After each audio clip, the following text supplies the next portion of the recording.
Hello, everybody, and welcome to the Project Scars podcast. My name is Seyth and joining me today is one fewer floating head than we usually have on this podcast, but it's a glorious one, Mr. Kyle Hyatt. It's a giant one, I'll tell you that much. Big old noggin on that guy, full of brains.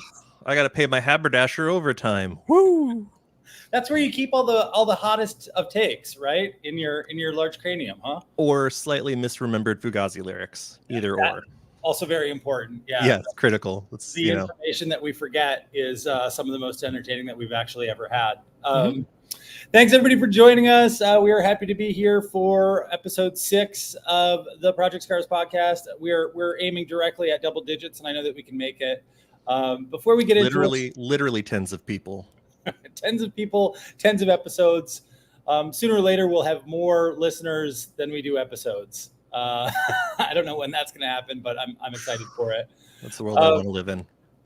Before we hop in today, as ever, I would like to let you know that the Project Scars podcast is presented by CarID.com. Fix it, upgrade it, customize it. CarID.com is your car parts destination. And it's also brought to you by the Car ID Drive blog, where you can find amazing stories about cars, owners, incredible builds, and unbelievable driving adventures. Check it out and get inspired for your next automotive project. Interesting week, interesting Wednesday thus far. Kyle, I've got to say, I freshened myself up a little pre-podcast because I had virtually zero sleep last night. Like talk about single digits of hours for. Well, I guess that's normal. Maybe as we've established, we're not great at that. No, we're not excellent at sleeping. And last night was worse than normal. I have, as I've mentioned before on this show, I have a 3-year-old and a 5-year-old, and they sort of take turns deciding that they're going to wake us up. The 5-year-old, whose name is Jack, has been really obsessed with Michael Jackson's Thriller. Understandable. I mean, great song. Yeah. So was America at one time, and indeed the world. Amazing. It's an amazing song as I've like reconnected with it. Kids in general get really obsessive about things, especially music. And I think like he has that gene too. So he gets really, really into it. So he's been asking, like, we've had to listen to it on the way to school, on the way home from school, multiple times. I've probably heard Thriller, I'm going to say conservatively 30 to 40 times in the last week. Right. Which is more than I've heard it for a long period of time before. Sure. That's a unique blessing for sure. Yeah. It's great album. Like MJ, obviously complicated legacy. Don't need to get into all of that, but what a song. So here's how it started and why I didn't sleep. So apparently I found out about 2 weeks ago or so that somebody at his daycare showed the kids the Thriller video, and I was a little surprised. Oh God. Yeah. He's not sleeping either ever again. Well, here's the thing. Like, he was kind of okay, and I was surprised, but he talked a lot about zombies and like the dancing and things like that, and I kind of thought that he had gotten over it. But like in the back of my head, he's seen the video, right? Mm-hmm. So but it's too scary for his little brother who's 3 years old. So he kept asking me, "Can we watch it? Can we watch it? Can we watch it?" And there's just never a time when you can show one thing on TV to one kid and not the other one, right? Right. So last night, little brother's still in the bath. Jack's out of the tub, and he's like, "Dada, can we please watch the Thriller video?" And I queue it up on my phone thinking, cool, finally we get to bond over this video, right? Mm-hmm. And so he's sitting next to me on the couch, and I'm going to share my screen and cue this up here real quick, because this is when I knew things had gone completely wrong, Kyle. We're just going to play a little bit of this so that we don't get copyright. Oh, did she not show him this part? Well, yeah. So if you guys are listening and not watching, we're 2 minutes and 19 seconds into the 13-minute long, almost 14-minute version of the Thriller mini movie. And this is what we watched. Are you all right? Get away! Oh no. That image right there, the Yep. one of Michael Jackson turning into a like a demon. He's turning into a werewolf, but for just a second, he's got yellow eyes. He's got this really bad prosthetic, like kind of werewolf teeth. Oh yeah. 80s special effects that are somehow more terrifying than they would be if they were modern, to my mind. Well, yeah, because it's like it's a real thing in the world, Right. not like a computer image. So That's how people look in Los Angeles when they've had a gluten. single gluten, just one Just one. 1 ounce of white bread. Venom, just a little bit'll get you. So Jack jumped somehow off of his butt, like about 3 feet in the air next to me, and then was up all night because he said that there were werewolves and monsters in his room. So bad job me. Apparently at school they showed him the zombie dancing and the music part, but not the entire movie, which I should have guessed at and expected. Instead, I showed him the whole thing. Yeah. And now he may or may not be scarred for life. So, but you may or may not have to listen to Thriller again 784 more times. No, he was back at it this morning. He wants to watch the video again too. Is he doing the dance? His mom is trying to teach him how to do the dance a little bit. We'll kind of do some of these like in the car, chair dancing. Yeah, but there you go. Zombie arms. But he's not fully there yet. That's step number 2, I suppose. I love it. Yeah, that's going to be useful for him later. What about you? Weekend? Anything interesting? More car related than old Michael Jackson videos, even? Nope.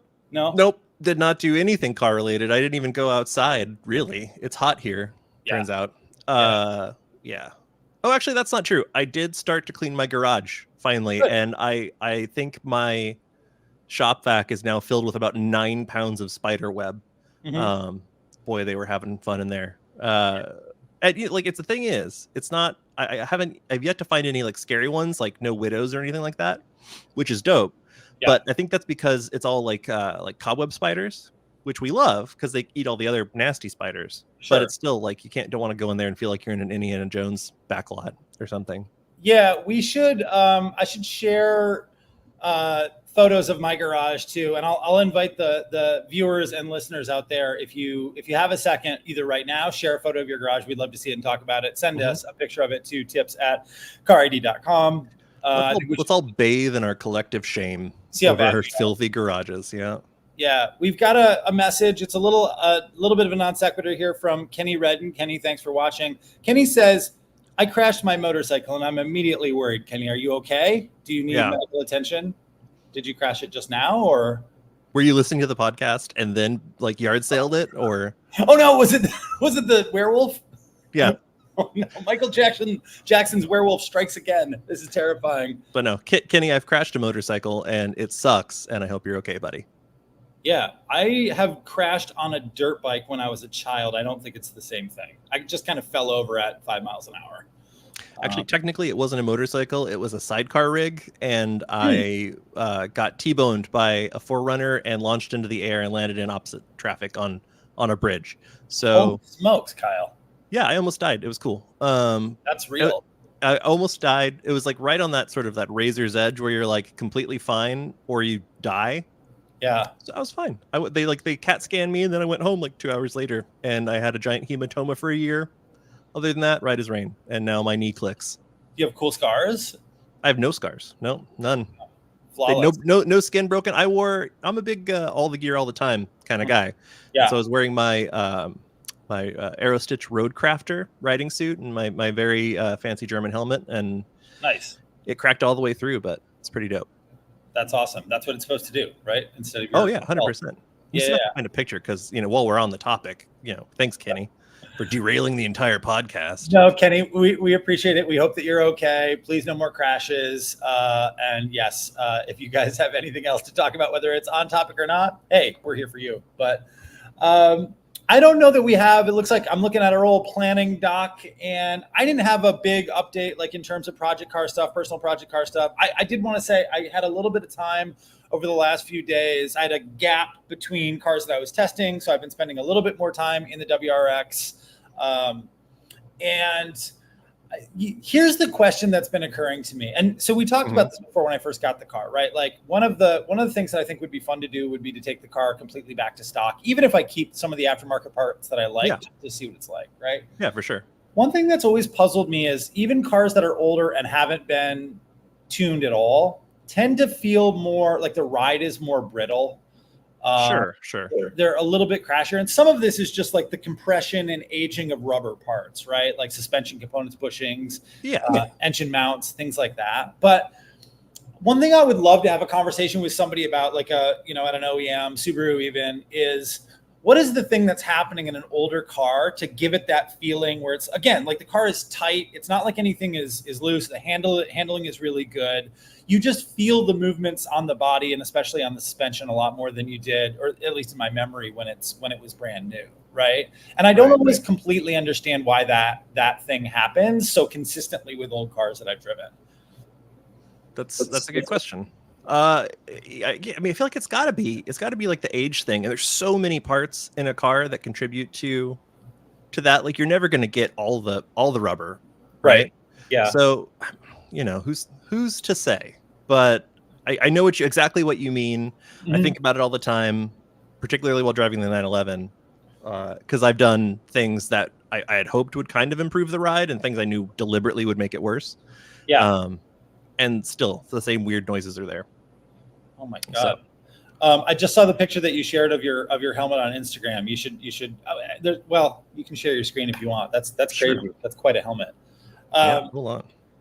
Yeah, man. I don't know. Like, every old car that I've ever had has this to a certain extent. Like you were sort of jokingly telling me about this specifically with WRX. Like, we know that tolerances get worse. Like, everything just is fitting a little bit worse after you put 100,000 plus miles on a car. And that leads to a reduction in overall kind of NVH and ride quality and things like that. But I just think that would be an interesting conversation to have, to sort of break down bit by bit what's happening to a car to make it feel that for sure, even when the performance is good. But shout out chassis engineers, come on the show. But this is my helmet that it cracked all the way through the EPS liner and everything. I'm not like the kind of person that like is like particularly sentimental, but I actually ended up writing Schubert a letter saying like, hey, your cool helmet saved my life, so thanks a lot, preach. Do you have a new Schubert to replace it? No, actually, jokes on them. No, I ended up buying an Arai. So in addition to having a giant head, I also have what's called a long oval head, which most helmets aren't necessarily set up to fit correctly. But Arai has sort of like a couple of different helmets that are specific to sort of oddball head shapes that are really, really comfortable. And so I bought, it's called the Signet X. It was way too much money, but it fits, like, it barely feels like it's there. So I can wear it all day without getting kind of hot spots or anything like that. And it's phenomenal. And then that one's just like plain white, like my Schubert was, because that's a safety thing. But then I got a couple of other like AGV helmets, which don't fit nearly as well, but which look way cooler for when like I would do motorcycle reviews and I'd be on camera or something. Sure. So 'cause you got to look cool, right? I mean, that's like 90% of riding a motorcycle. Absolutely. I have one helmet that's I can't even remember the brand. I'm sure it's like manufactured in Asia somewhere, but it's for in car. It's not for riding. It's not meant to be a motorcycle helmet. And the fit has never been great, but this was like a sub $300 helmet that was right. like DOT and what's the other big Snell rated. Yeah. So that I wouldn't, like it would be harder to kill me essentially in a crash. Yeah. But do you know what the two biggest differences between a motorcycle helmet and an automotive racing helmet are?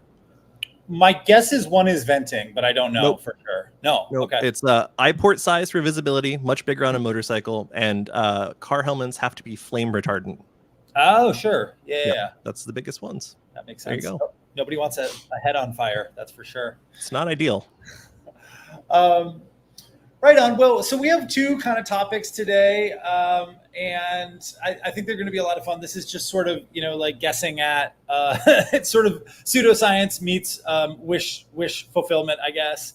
And again, like I've mentioned this at the top, but if anybody has an idea for either of the topics, we're going to start by talking about cars that we think are indestructible. We would love to have your feedback and your vision for it. So wherever you guys are watching this, if you're seeing it on YouTube, Facebook, Instagram, or Twitter, you can throw a comment up in the live feed wherever you're watching, and we'll get it. We'll put it on the screen. If you happen to be watching this after the fact on YouTube or listening to us, you can email us or you can send us a comment, and we'll answer it after the fact. So So this was my proposal to you yesterday, Cal, when we were talking about the show. The question was this. If you were going to go out today, July 31st, 2024, and buy a vehicle that you needed to last you for the rest of your natural life, however long that may be, 50, 60 years probably in your case. Clearly. What car would it be? Right. And I think the thing that I didn't throw out here, and this will be interesting because you might have very different responses than me, is in my mind, I'm buying something. Well, I don't need to go into it. Like this can be new or used. I'll just leave it there. Right. And let you take it where you would. So I think we each came through and did a couple of picks. So why don't we just go ping pong style and talk about some of the cars that we would pick that we think would last our lives and why we would drive them. Sure. Dealer's choice. You go, You go ahead. I've been talking a lot. Well, okay then. All right. Yeah. So my first choice, we're going to start with a new vehicle. And it's one that I love very much. It is wait for it any second. There she is. Ineos Grenadier. This car has been on my radar since it sort of was announced. I love sort of like big, dumb, old school SUVs. Like I think in general, I like specificity in vehicles. And this thing is really specific. Like it throws all kinds of like convenient, comfortable on-road features away. So you can be amazing off-road. But the thing that interests me in it for this topic in particular is that it is built like a tank. It's a full like fully boxed ladder frame chassis. Everything is made to be worked on and repaired and like generally trailside. It's got all kinds of like provisions to like bolt stuff to it because they're thinking of overlander expedition people. Yep. And like it's got big slab sides. You can fix the body panels with a hammer for the most part. It's just like it's super solid. It's not, there's not a ton of like electronic technology. I mean, which is great. It's just driving it too. It feels like a military vehicle. Like it feels indestructible. And there's not a lot of cars that are like new that feel that way. And again, that's sort of polarizing, I think, for people with this one in particular, but the Grenadier really does it for me. And the fact that I can't afford one because I'm a mortal, they're not, they're like under $100,000, but I'm a journalist and, I feel so uncool and unfulfilled, It's well, at least you've got a chance to drive one. The Grenadier is really interesting to me. And I think the first question that comes to mind when I see that pick is, on one hand, it makes absolute sense. It does look like something that could literally like withstand an apocalypse, right? Like if something went really badly in the world, you're provisioned for a lot of different situations in a car like that. Why would it be the Grenadier and not a G-Wagon, for instance, which seems like a car that like very directly inspired maybe not the current one, but like past iterations of the G-Wagon inspired the Grenadier. The G-Wagon is rad. Yeah. But as it's gotten sort of more refined, I think it's gotten away from sort of that simplicity and stuff. Like you go into a new G-Wagon and it's like screen city. There's stuff everywhere. And, ultimately it's a Mercedes. So you're dealing with all that Mercedes stuff when it comes to like repair and that sort of stuff. It's obviously quite robust and Mercedes doesn't even build them. Shout out Magnus Steyr in Austria. Iron Shackle for life. But yeah, the Grenadier is just a simpler sort of more rugged vehicle. It's like the Reader's Digest version of the backstory is this British billionaire Sir Jim Ratcliffe. Don't forget his honorarium, please. I know. He was real sad and salty about the fact that Land Rover killed the old Defender and that the one that they replaced it with is like, better, but not as like simple or rugged. And so he, being a billionaire, was down the pub with some mates and decided, oh yeah, I'm just going to start a car company and make a new one. And then that's what he did. And then he bought up the old, Smart Car Factory in France and and here we are. Now they have a pickup truck version as well, which I think looks weird, but and what's the powertrain today? Also super interesting. It's so BMW B58, so the same thing you get in like an M340i. Yep. But unlike in that car, they cut one of the turbos, they lower compression slightly. Power output is down by like 100 plus horsepower, which sounds bad, but also that platform has already proven to be pretty reliable for BMW. People are pushing 1,000 horsepower through it, like with stock internals. And so by detuning it, it should last essentially forever. Yeah. And it's a big, heavy vehicle, and so it doesn't feel quick or fast. But it's with the 8-speed transmission, it's enough. So again, that shows that they're really kind of thinking longevity, old Toyota style is a good way to put it. Yeah. I mean, listen, man, low compression, overbuilt motors are where it's at, right? And I think we're going to see a fair. I've got two, anyways, right, on my list, because that's one thing that I immediately think about, right? And one of the reasons why the Grenadier, I think, is an awesome new pick, because to your point, like it's kind of on an island, like it's not doesn't really exist in the same market as mass market new vehicles, so it's not sort of bound by the same stuff that I think you and I would worry about 40 years down the road going wrong. To your point, right. Like even if the like Toyota or Honda, to pick examples, right, like are pretty bulletproof even in terms of their modern cars, like all the crap, all the electronic stuff that's in the car, or in many cases like running that, important systems in the car these days, absolutely, yeah, is a little bit not even more prone to die, although that might also be true, but much more complicated to fix if you have to do it after the fact. Well, right? And I think the infotainment and stuff like that, like obviously the Grenadier has infotainment, but it's so much less prominent and featured in that car than it is anywhere else. Yeah. So like if it does break, like you kind of don't care, it's like whatever, like, in a situation, it's not super mission critical, I guess is the thing. Yeah, absolutely. Well, I'll go now, and I will do actually, hold on, sorry. I'll go with the newest vehicle in my selection. You could make an argument that there are a couple of different choices that would work here.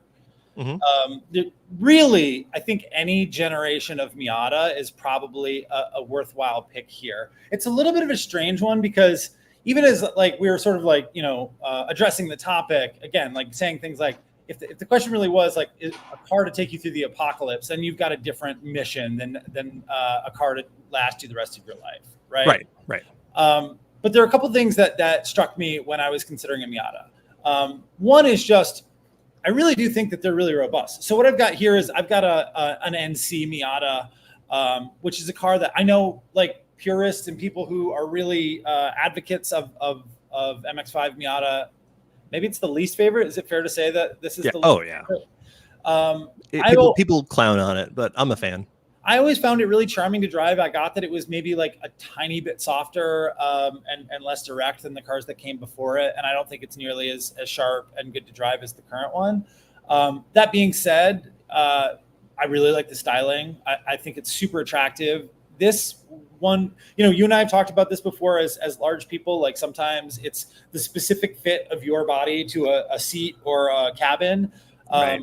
For whatever reason, the C in my memory anyways, fits me better than the current car. Like there are millimeters more room for my knees than in the current car. So I like that.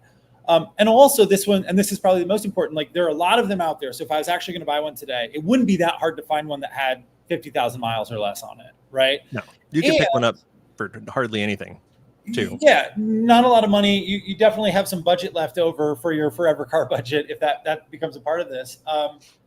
And they all go a really long time, right? I mean, I like to. There's a little bit of a correction, I'm sure, that happens. I always think of and I don't know if this is apocryphal or not, but I remember reading multiple times that like the Porsche 911 is their highest percentage of models still on the road of wherever produced, right? Yeah. And some of that is because they were built well, and some of that is just because they're very valuable cars that people really love and they want to keep on the road, right? So yeah, for sure. So I do think that there's an element of like we see all the time. You can find on a million Reddit threads and all over forums and the internet, Miatas that are over 300,000 miles, right? Not a big deal. I mean, it's a big deal. It's not, it's still the exception rather than the rule, but it's not, your jaw isn't on the floor when you hear that somebody's got a 250, 300,000 mile Miata. But I do think also it's usually a second car. It's one that people take care of. They're not commuting in it necessarily. So presumably they've lived a less hard life than other cars at that mileage too. Yeah. And also I think, the whole understressed powertrain thing comes in very much too. Like, no Miata since the Mazda Speeds or whatever has really swung for the fences when it comes to specific output. Like, you're not working that engine that hard, and yeah, and the car's light, so everything else you're putting less stress on everything, and so you're going through consumables and like general wear items and stuff much slower too, so it makes it easier to keep because you're not constantly like nuking tires by being 6,000 pounds or something. Yeah, I mean, I think that's a huge part of it. And then another part is that at least factored into my thinking here is how many of this thing did they make? How easy is it going to be to get spares? How much aftermarket support exists for the car? Again, over the next like 3-4 decades or something like that. I think Miata is like way high in the, could be one top 10 on that list all time in terms of the models. I mean, certainly I'm trying to remember, I need to look it up, but I think like over 1 million on the road. I think that was a story years ago. So just like tons and tons of these on the road. And there's tremendous support, both in OEM aftermarket and then OEM and aftermarket support for the car too. So, overall. And then another big part of it is just, if this is just going to be a car that I'm going to drive for the rest of my life, do I want to drive it?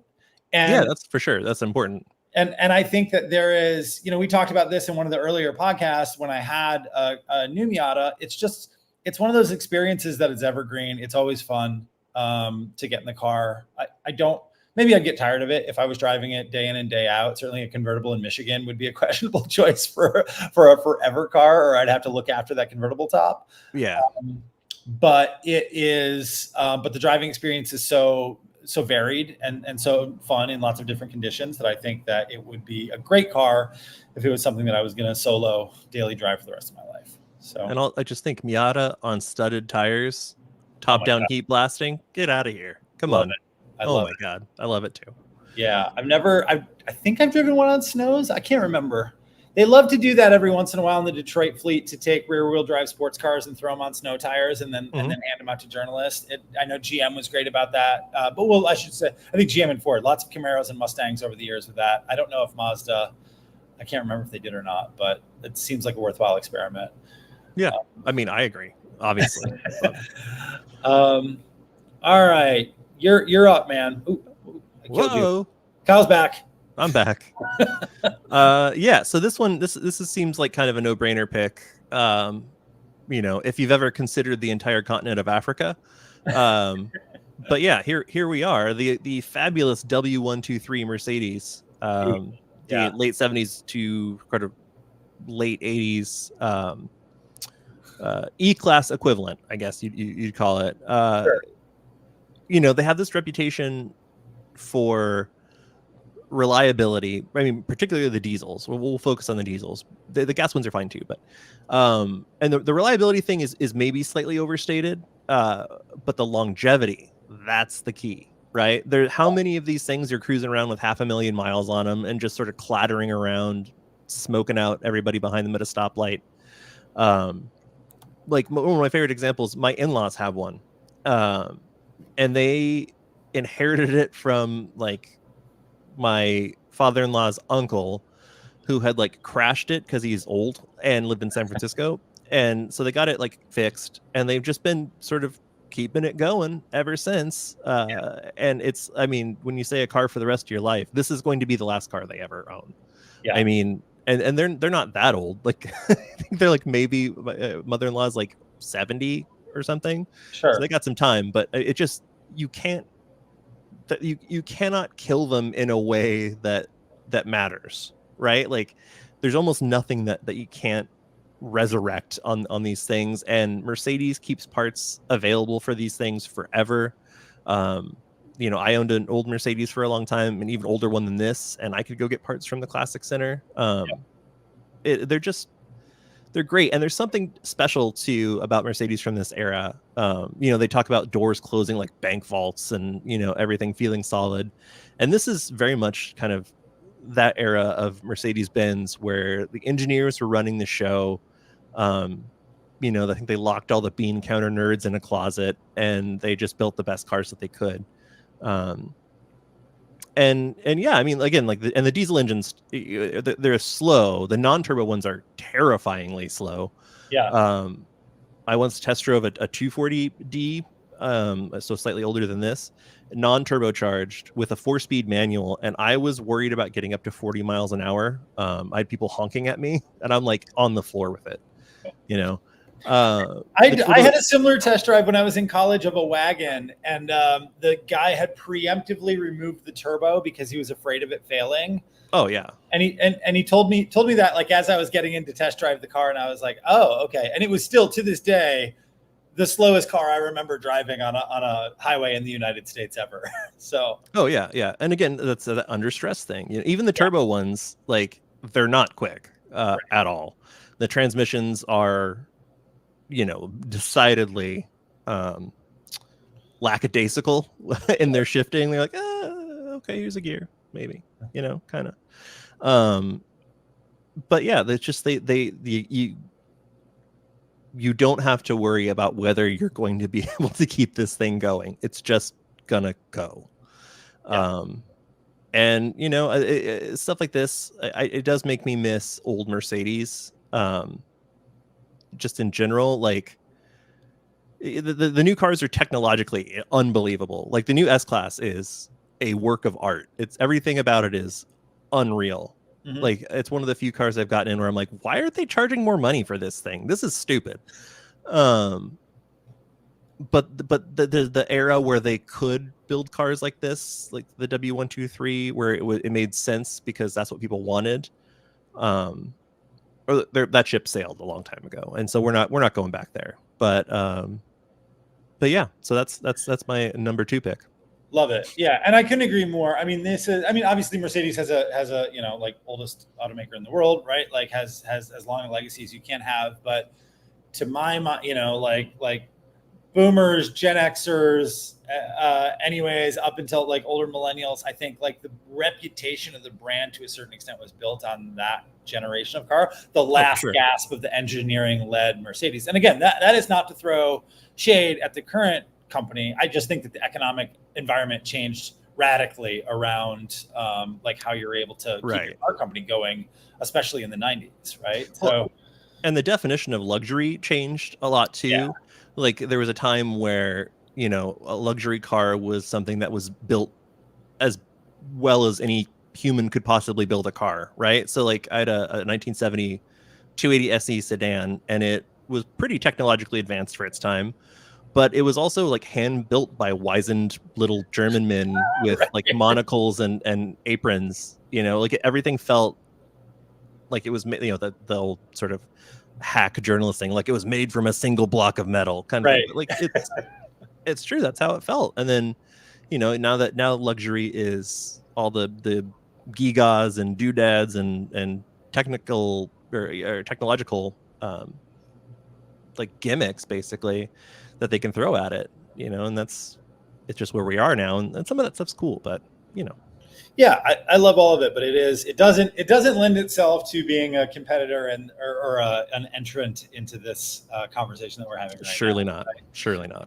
But I'm really glad that you picked W123, or some old Mercedes, because I think I had a couple on my list, and 2, it is a great kind of analog to one of my picks, or my next pick, which is Volvo 240. You could have any 240 or 242 or whatever, like kind of anything from Volvo of this era, I think makes sense. The 240 wagon is my pick because of the overall just like unbeatable utility of this body shape, size, and overall packaging of the car. I had 3 of them.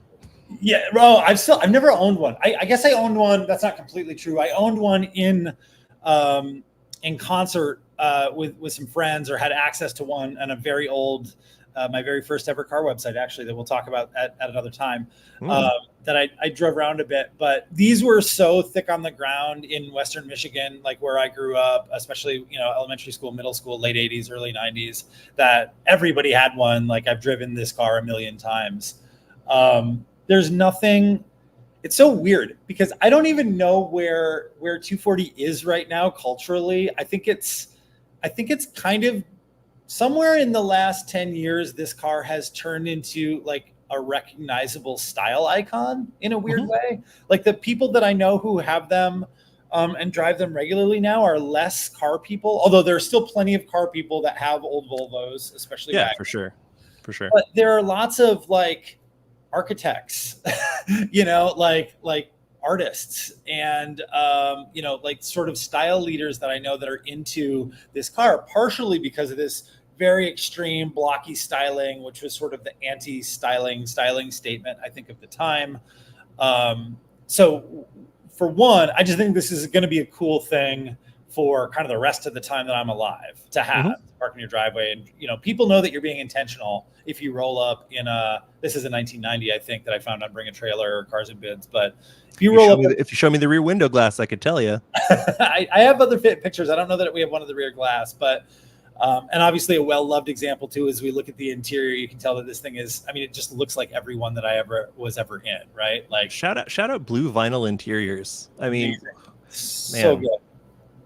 I didn't love the, I would, if I bought one today, I would probably buy one with the dorky, blocky airbag, like world's first airbag steering wheel, but I don't like it as much as the original one. But man. So again, like this is a 2.3 liter inline four. I don't even know. D230 is the engine code. Yeah. It makes no power. It's under no stress at all. It is getting nowhere in a hurry. But like beautifully, kind of famously reliable. Everybody says, it's kind of the standard line. If you do standard maintenance on this car, if you're doing your oil changes and, like replacing your consumables, checking your rubber and that sort of thing as you need to, they literally give you badges. Volvo has badges ready to send you to put on your grill if you hit 300,000, 400,000, 500,000, I think even 1 million miles, right? Yeah. Oh yeah, for sure.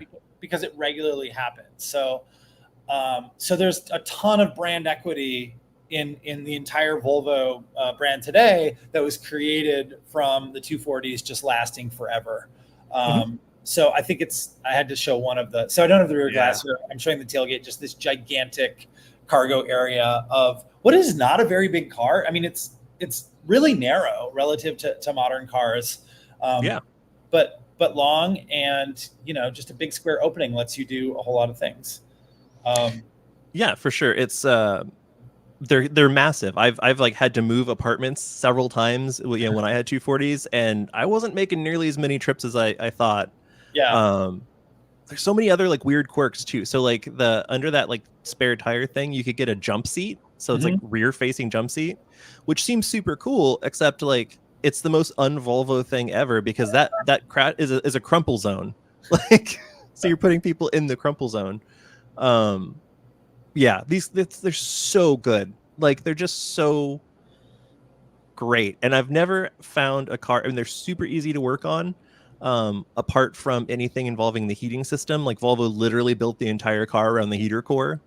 Like, you're gonna change a heater core out, it's gonna look like the Blues Brothers mobile after it falls apart, like in your garage. But yeah, they're great, and you can make them handle, and like, they just will do anything. They're just nice. They're just nice to drive, man. Yeah, really. Yeah, and again, some of this is just down to them being slow, right? But smooth, quiet until they get really old. And you need to replace all the rubber. Very solid, tremendous like feeling. Not sporty in any way, shape, or form. You can get this is one of the cars where honestly, I guess I would prefer to get a manual if everything else was equal. But it doesn't really bother me to drive the automatic because I'm not going to do anything particularly racy with the car anyways. Right. But just would be super fun. I want to throw Bruno up on the screen. Hello, Bruno. Thank you for participating. And Bruno is asking about a Camry wagon. We got a little typo there, but a Camry wagon, which is an excellent choice as well. Awesome pick. I grabbed a quick screen of one that I can share. I don't know how many generations they made this car, or at least made them and sold them in the US, because I think like one. It was a really rare car over here. And Bruno, I don't know where you're watching from or writing us from, but these were awesome. And every time I see this, and I believe it's like a third gen Honda Accord that had that same kind of jelly bean shape, really cool glass house, I get really into them. But this would be an amazing pick. I think any Toyota Camry would be an amazing pick for a car to drive for the rest of your life, to be honest with you. And to all the criteria that we set up before, the older the better in terms of being able to do stuff yourself and have it be slightly uncomplicated, right? Absolutely. Yeah, absolutely. Awesome. Those things are phenomenal. The engines are great. The interiors last forever. So I grew up in the Northwest, and so like I saw these not infrequently. Volvo, again, 240 Volvos everywhere, absolutely everywhere. And because like the Seattle area is something about like they don't salt the roads. There's not a lot of sun, and so it just like perfectly preserves cars. And so you'd see just like museum spec Toyota Camry wagons cruising around like it was nothing. And yeah, these things are great. Good call, Bruno. Good call, Bruno. Yeah, man, I remember my first trip ever out west. I ended up in Portland with a friend. We did a road trip out there, and I was amazed just walking around the streets of Portland, seeing all of this all these early Japanese cars that I kind of knew, but if they existed around me, they were completely rusted out, and they were just pristine everywhere throughout Portland, and obviously being driven on the regular. So conversely, the first time I went to Detroit, and like saw the stuff that's driving around on the highway, like they're like little holes in everything. I was like, what is this Mad Max horseshit? Like, this is unbelievable. Like, how is this allowed? I was like, oh wait, never mind, everything's like that. And there's also 1 million Pontiac Aztecs, like, and no regulations, so you don't need to do any sort of maintenance to keep your car on the road other than pay your tag fees once a year and keep your license up to date. So eventually we should really work on that. I think, honestly, like there are a lot of very unsafe, broke back old pickup trucks around Detroit that make me nervous. But Gretchen, let's get that sorted. Yeah, she doesn't want to impose on anybody's freedom to have a horrible crash on the freeway. Not to get. Damn it. All right, I think you're up, Kyle. What do you got next? So Bruno unknowingly set the tone for this next pick, because we've entered the black hole of old Toyotas. I'm going with the first gen Tundra. Again, I see them all the time. I see them constantly overloaded with like 3 million metric tons of scrap metal and like old lawn clippings and stuff like that. They just keep going, and they have that absolutely incredible early Toyota V8 that just goes on and on and on. They're infinitely repairable, and I even think they look kind of cool. Such a cool looking truck. Yeah, they're great. They sold a zillion of them. So like, this is like the Toyota that I love, right?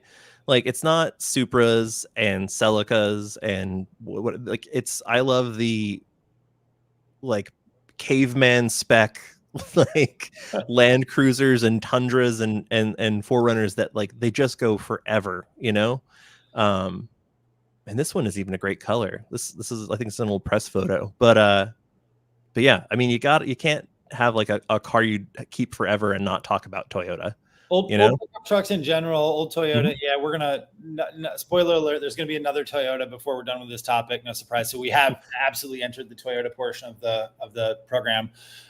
Weirdly, or not weird. I haven't actually seen a lot of first gen Tundras. There are a fair number of like 10-year-old Tundras around, but I think it took a lot longer for Toyota to make penetration into the Midwest with Tundra. Tacoma was always owned the market because the small trucks and mid-sized trucks were just kind of abandoned after a while by the big three.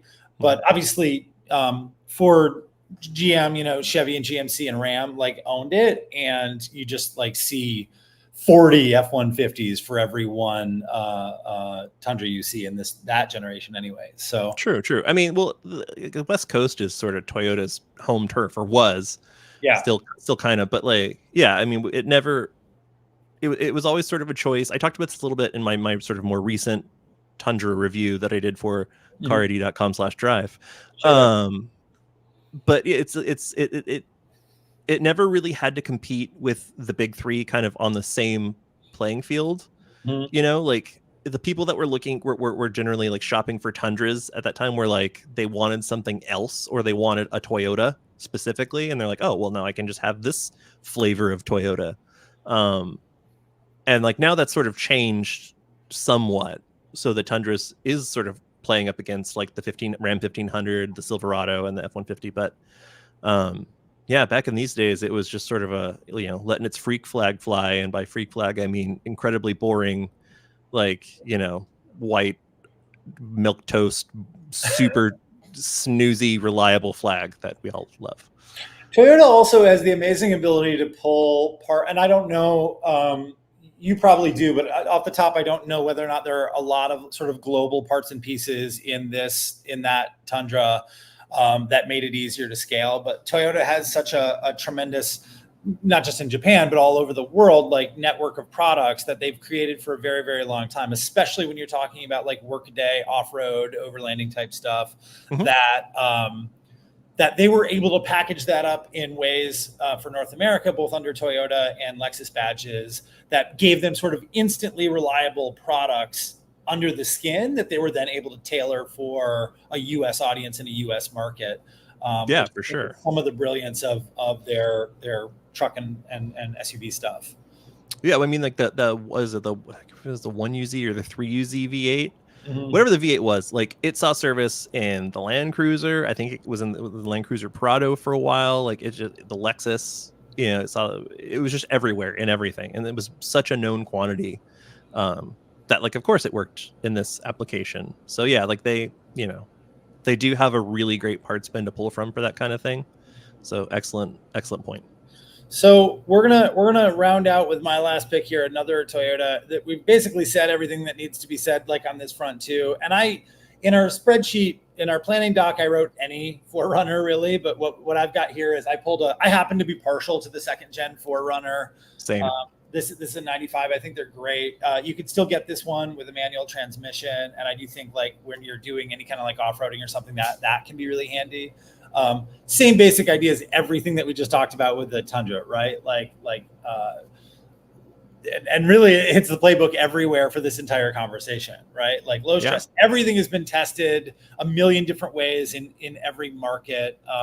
You know, like you've got an incredibly durable frame, springs, you know, all of the parts, anything that could break catastrophically on this car was sort of fixed 40 years ago before they even put it into production, right? It's funny you say springs, because I can't remember the last time I saw one of these that wasn't sort of like Carolina squat, like because like the rear springs or shocks or whatever would always go, and so they were just like always like just slumping in the back. So. That's fair. But it's also like, again, like with the support to fix that, no pun intended, exists like crazy. Huge community around these vehicles. Oh too. yeah. And they sold 1 billion of them to date. So there's just a tremendous amount of support for it. And then you've got sort of where we started to with the Grenadier too. If it's something that you're driving all of the time, right? Like what can't you do in an old 4Runner other than win a race? Right. Or not spend all your remaining income on gas, I guess is another small problem. Yeah. But I mean, bonus points for being able to roll the rear window down. Party mode. That's like a unique sort of Toyota thing. You can do that in the new Tundra too. And is it useful? Not really. Do I love it? You bet your ass I do. It's great. Absolutely. It's like if you needed to set up an ambush in 1995 in a squirt gun fight you're having with your friends, like a 4Runner rear window was your friend. So you effectively turned the old 4Runner into like a water pistol, like technical, like that's right. The water pistol Taliban or something. We may or may not have used that tactic in the heyday of super soaker culture. I don't know if anybody's parents approved of that, because water did make its way into the vehicle for sure, but I digress. There's going to be casualties. What are you going to do? Victory has a price. That's right. Freedom ain't free, buddy. On All right, so that was good. I think that I think that's a pretty good selection of cars that would last forever. Honestly, any one of those picks, yours or mine, I would be more than happy to have in my decrepit garage for the rest of my my years. And honestly, I think they would probably outlive the garage at this point. So it's good job us on that. Yeah, we nailed it. Absolutely killed it. Well, we've been yammering on for a little bit here. We did want to talk a little bit about what we do when we buy a used car. This is something we've talked about a lot, right? Like I've been through this process. You've been through this process a million times. So you brought up the great idea that maybe we'd chat through some things that are sort of our must do after we buy a used car to sort of get things off on the right foot, to get the car sorted and get ourselves sort of with the project. Yeah, for sure. I'll start if you don't mind. Yeah, please. My biggest one, and I struggled to find a really good image for this, so sorry, deal with my face. But interior detail. Oh my god! Even like somebody who like keeps their car in reasonable condition, like I am immediately grossed out by getting into somebody else's like slime pit of a car just with like DNA it's gross. It's the worst. Yeah. And I'm not great about keeping the exterior of my car clean. It always feels like what do they call that, a Pyrrhic victory? It's like your car is clean, but at what price? Right. And for how long? But the interior, like I'm super serious about it. I like detailing the interior of a car. So like yeah, I mean, get in there, wipe everything down, pull the mats out, vacuum, get into all the cracks and crevices, and change the pollen filter. It's a big one that people forget often. And like that's the first thing I do. Like I get excited about it when I'm shopping for cars. I'm like, oh, I can clean this thing up. It'll be so exciting, and then it'll look like it's new inside. Like when I bought the X5, I think it took me the better part of a day to clean the interior of that. It was a little rough. Yeah. But now it looks sweet. Well, you also get you get the great feeling, I think, if you just buy a car that's in reasonable mechanical condition or acceptable to you mechanical condition, but somebody just has trashed the interior, and you spend a day getting that cleaned up. I always feel like I'm already ahead of the game right now, right? Like I could change my mind tomorrow and I could probably make a little bit more money than what I just spent on the car because I put a little bit of attention into getting it cleaned up. So I'm with you 100%. I also like to do this. I will cop to the fact that, this happened when I bought the Mercedes that I just got rid of. It was, the guy who owned it before smoked in it like every third Saturday or something on his way to go see a movie with his wife. So there was like a cigarette smell in it, but it was not like a smoker car overpowering smell. Right. So I brought that car in and had it detailed, like professionally detailed, and they ran, the ozone machine through it. And it was so satisfying to get back into it because it really did. One, I can do a pretty good job. I can do like an A job for a dad, I think, in detailing a car, but I'm not in the same category as somebody who does it for a living professionally either.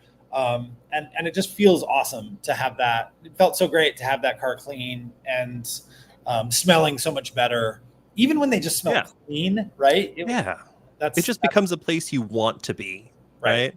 Yeah. Yeah, for sure. I mean, like I bought myself like a little carpet extractor and everything, because what's more exciting than getting like a gallon of disgusting black filth water out of a car and being like, not anymore, not today.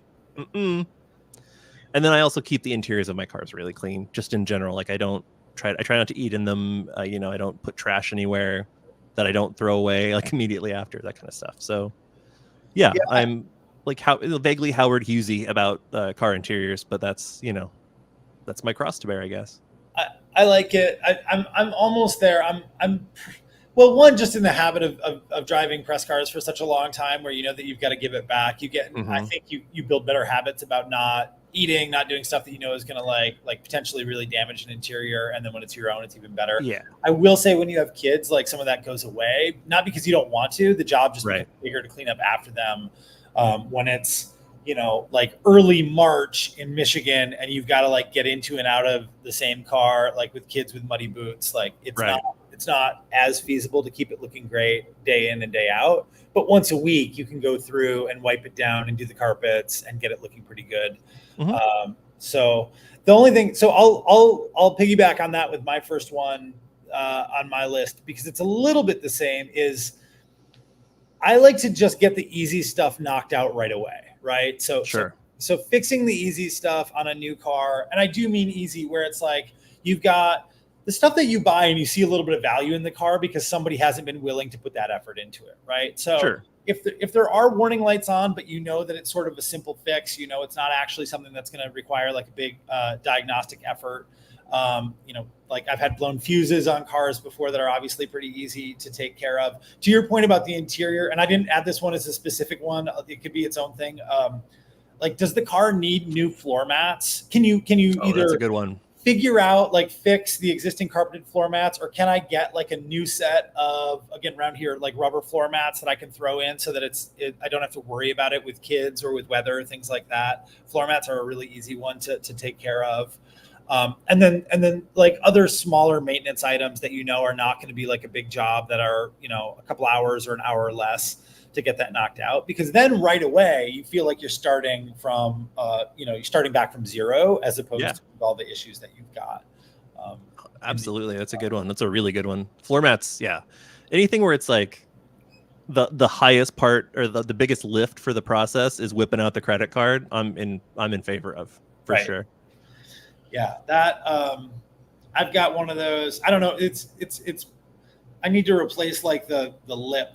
It's an aftermarket lip on the chin spoiler of the WRX, but I know that's like a super easy one to do, and it's cracked, and it's like one of those things that you kind of look forward to, where you're like, oh, that'll actually make me feel so good. So a little effort just to knock that out. So 100%, absolutely. All right, so the easy stuff is taken care of. Your car is very clean. What are you doing next? So when I buy a car, I tend to be kind of a stickler for cars with service history. Mm-hmm. It's the kinds of cars that I buy, European ship boxes. Not buying a car with service history is like, it's like being blindfolded and running through a land minefield. It's just not a good idea, right? And so I tend to, if a car comes with like a big pile of service records, I will go through and I will digitize them. Sometimes, I don't have a scanner anymore, but I used to do that. But now, I'll go through. This is great because I bought this. This is my 911, obviously, and I bought it from like an ex-SpaceX engineer, and he kept an even more insanely detailed spreadsheet than I did, than I usually do. And so, like, we've got mileage. The date that service was performed, cost, the part itself, who did it, which is funny because it was him. Yeah, that's amazing. Oops. But yeah, like that kind of thing. And then because it's so much easier than like digging through a pile of receipts, right? Like it's a lift initially, but it also helps me like keep track of stuff. Like I can set myself reminders and things. And I tend to really be pretty persnickety about this kind of stuff, about maintenance and not only like doing the thing, but like what specific parts are going into it. So like, did I replace the trans oil with Motul, or did I use the Porsche branded fluid, or that kind of stuff? Like that's important to me. And so yeah, that's like usually my big second step. And I also find it like kind of embarrassingly satisfying, like it's real sort of like deep nerd meditation stuff. Just throw on a record and just start, filling out cells in a spreadsheet. Feels good, man. It is. It's like it's the analog to like checking out, making a to-do list in the morning, and then being able to cross everything off of it, right? Like you just feel like things are right in the world. I've got to say, first item on the list, make list. That's always got to do. So the spreadsheet is amazing, and the best used car I ever bought on this, probably the best car I ever used car I ever bought, period, was the E46. I think I always forget if it's an 03. I think it was an 03 ZHP E46 BMW. And I bought it from Mike Harley, who was in PR, was an automotive journalist before that in Los Angeles. And so it was one of those things where the car was owned almost its entire life by his best friend from new, right? Best friend was like you and like the SpaceX engineer, had everything like in a giant shareable Google sheet, like all of the services that he performed, literally exactly like you had there. He may have even had some photos embedded in the spreadsheet to show things that were visual and important, right? So Harley bought the car from him with his son, intending to turn it into kind of a first car / autocross car for his son.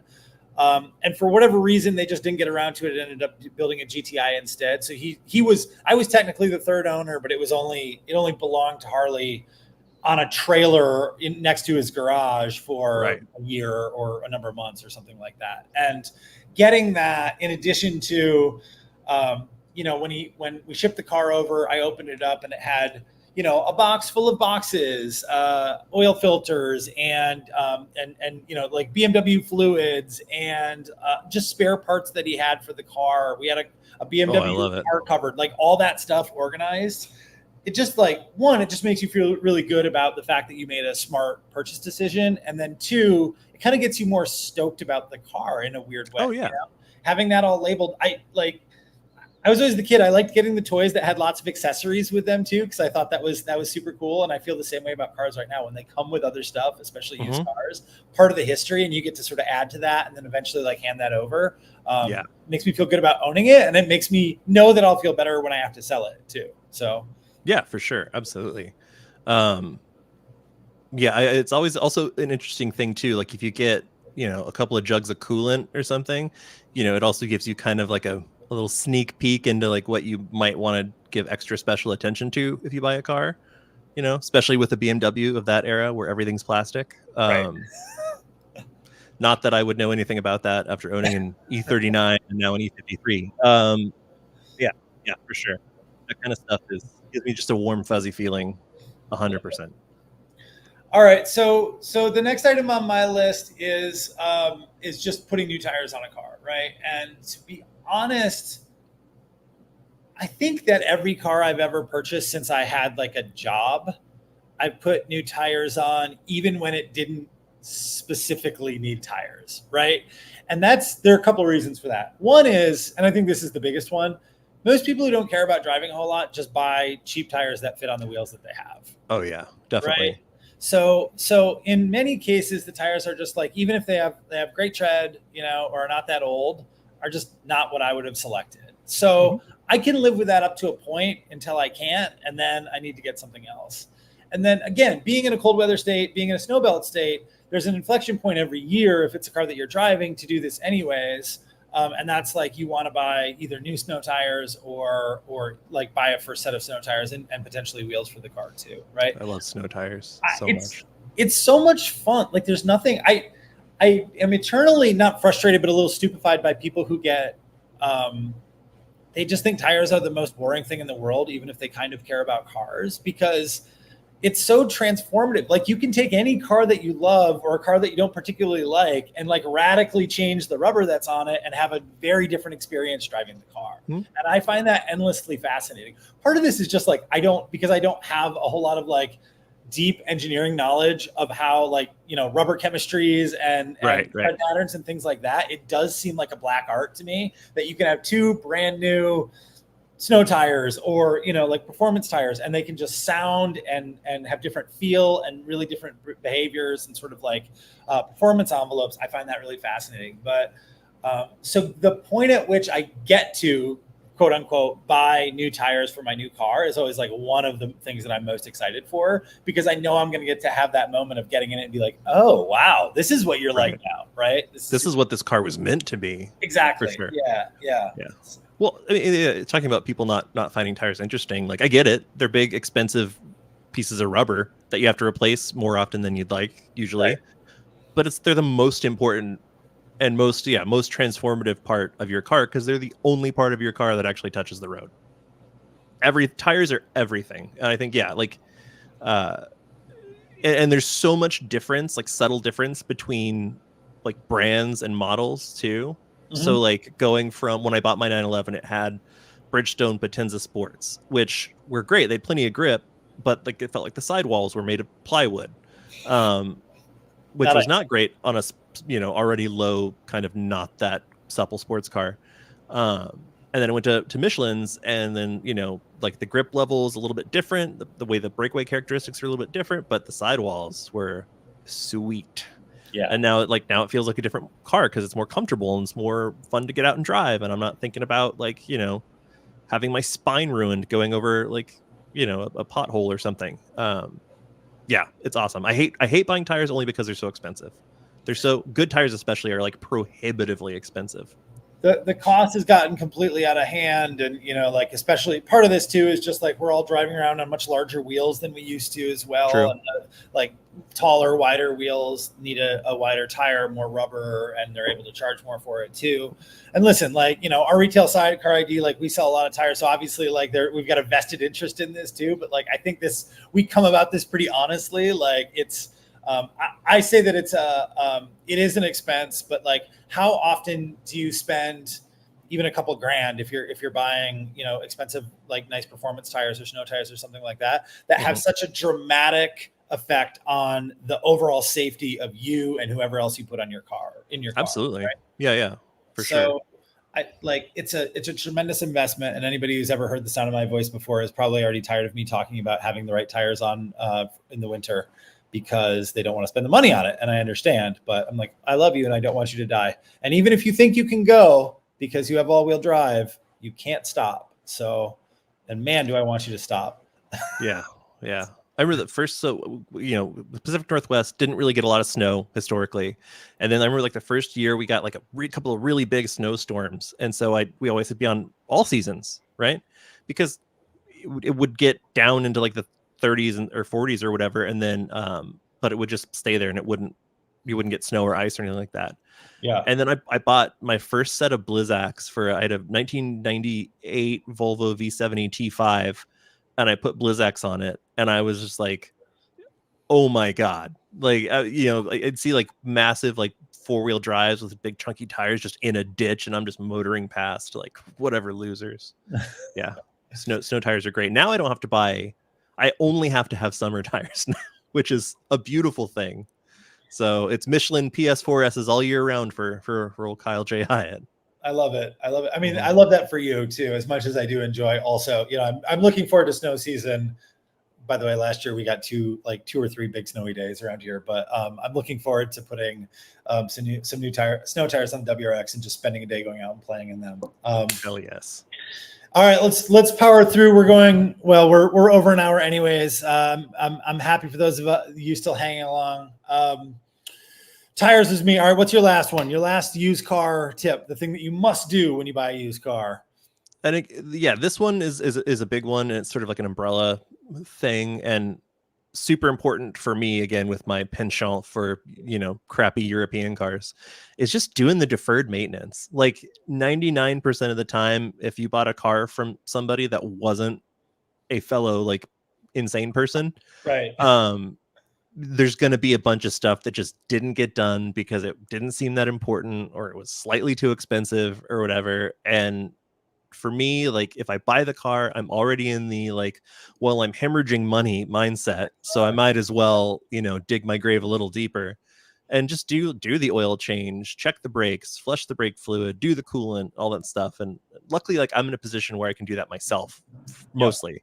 But again, like it's just one of those things where like you buy a car, you don't know if you can trust it or not, but going through that process, like I don't have to worry about this and this, so now I can go have fun in it, right? And like that's a big one for me. I think the trust part is huge too, right? Like as people who are, I think that it's wise to be a little skeptical of anybody that you buy a used vehicle from, even honestly, if it's somebody that you're related to, if you weren't a party to the maintenance going up to it, right. Just because better safe than sorry, especially where those critical safety systems are concerned, right? So yeah, being able to get that out of the way, having the peace of mind that it was done correctly and that, you are up to snuff.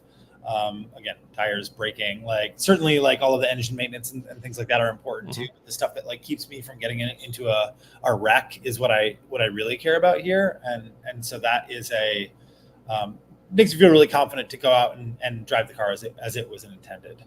Yeah, and there's also like a saving myself from embarrassment element as well. Like when you quote unquote do cars for a living, to have your like piece of crap BMW break down on the side of the freeway and have to like call AAA for a tow, like someone's gonna hear about that and you're gonna get chirped for it. Like you're gonna get clowned on, and I don't need that in my life. Like my life is challenging enough. Yeah. So I'm trying to stay off of people's radar when it comes to that. So, I've long shout since out AAA premium membership with 200 miles of towing in a year. I actually ran out of that and free tows in a year with my Mercedes, like the first year I owned it. So, I'm sure that you were being clowned on with love, number one, and maybe even a little bit of jealousy. But 200 miles of towing in a year is a fair amount. Of course, you live in Los Angeles too. It's rare that when I have breakdowns that I'm that far from home because I never go anywhere. Right. Yeah, deferred maintenance is an awesome one. The last one on my list is a little bit. It's more fun. It's like we were talking about. This isn't like something that I would recommend as a must do for anybody who buys a new car, but it's really important for me. And that's take the car on like a significant road trip, right? So maybe this is the cherry on top of the hard work Sunday that we've assembled here so far with what we're doing with the used car. But you and I love cars because we like driving them at the end of the day, right? I mean, I like them as objects and I like looking at them too, I suppose. But what I really want to do is get behind the wheel and drive it somewhere and have that experience.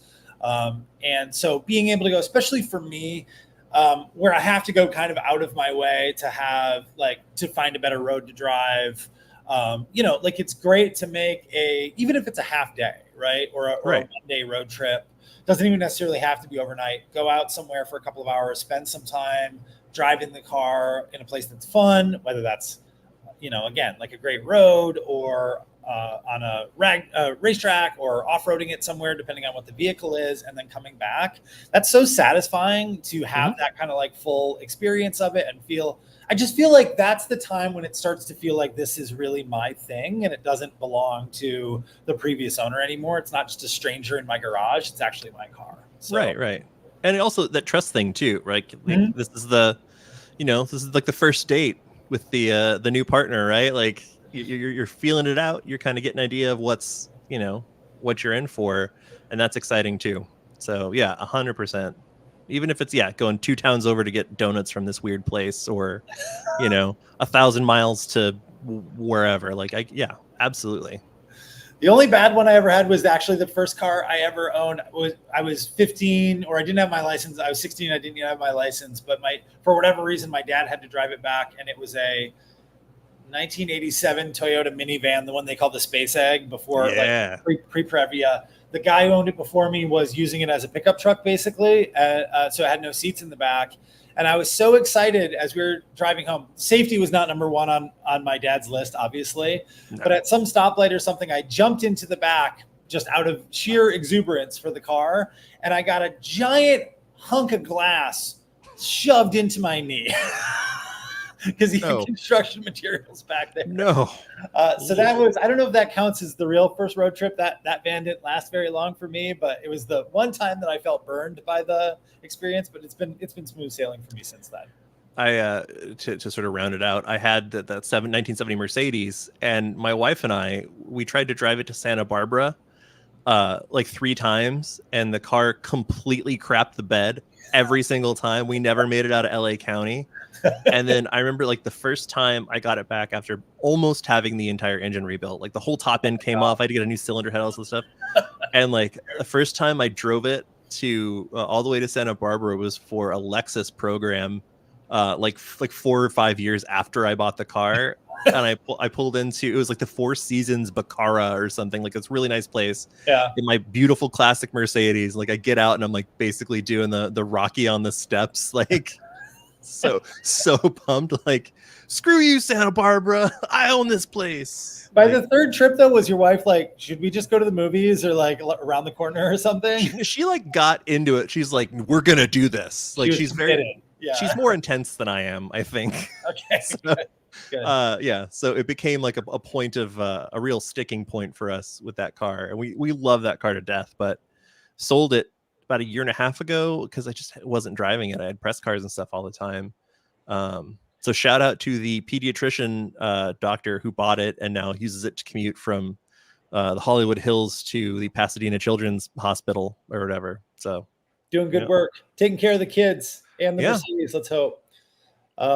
This was fun. This was that was a really fun episode. I love that list. I want to thank everybody for watching and for the comments today. We appreciate it greatly. I'll throw out there again, if you guys are watching on YouTube, please subscribe to our channel. I know that we've got a lot of old videos on the Car ID channel. We're trying to make new stuff. We're doing this podcast every week. You guys can tune in and see us live on Wednesday at 10 a.m. Eastern Pacific. Crushed time. it. Just crushed it. Yeah. 1 p.m. Eastern time. We will be here with fresh content for you. If you are listening to us after the fact, you can like and subscribe, leave us a review. We would love all of that stuff as we're trying to grow this thing and get more people to listen. We appreciate you all. Kyle, I appreciate you. Thanks for chatting today. Oh, thanks, pal. I appreciate you too. And I apologize to all the Brett stands out there. You know, he'll be back soon. Don't worry about it. Brett is the first man to go AWOL from the Project Scars podcast. And we won't forget it. Never. We're racking him up and he's down one. I'm sure we'll miss an episode one time or another. Probably when I'm dead. I got nothing. All right, guys. We'll see you next Wednesday. Peace. Yep. Vaya con Dios.